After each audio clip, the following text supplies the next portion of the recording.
Today we're going to learn how to do some Romanian deadlifts. I've already posted how to do just a traditional deadlift.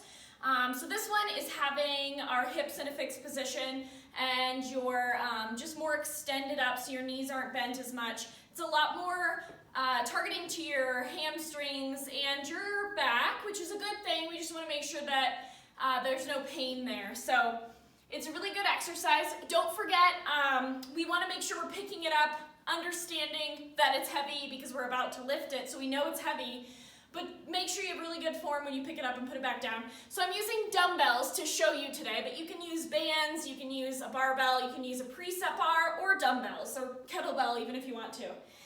So I'm going to start with my feet about hip distance apart. For a traditional deadlift, I will do a little wider than that, but I usually do about hip distance apart here. But I am also very mobile, so the wider you have out, the less distance you're traveling. But with these, you don't want to be too wide. You want to make sure that you're keeping those knees tracking right over your feet.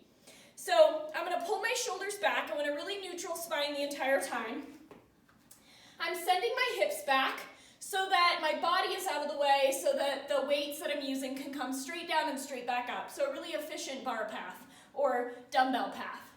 My head is in line with my spine, and my hips are in a fixed position, and I am flexing at the knees and the hips, well the hips of course, but the knees, I'm just not doing it to the extent that it's a traditional deadlift, and it's way more hamstrings this way.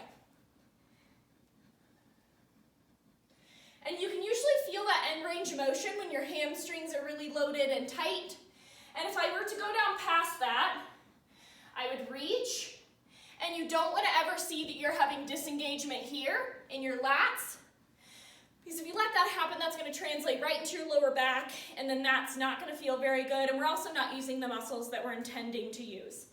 So make sure you're really paying attention to where that end range of motion is, really feeling those hamstrings, a really good stretch, using the hamstrings and glutes and everything to help get you back upright. And if I feel that I have to bring my shoulders back and down after I come back to the top, I've probably done that reaching thing I was just talking about at the bottom, because they should already be there. I shouldn't feel like I have to reset between every rep. Breathing out at the top when you squeeze your butt.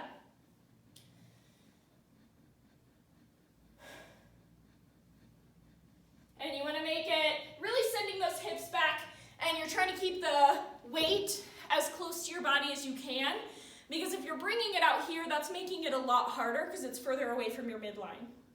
So I hope all that makes sense. If you have questions, let us know.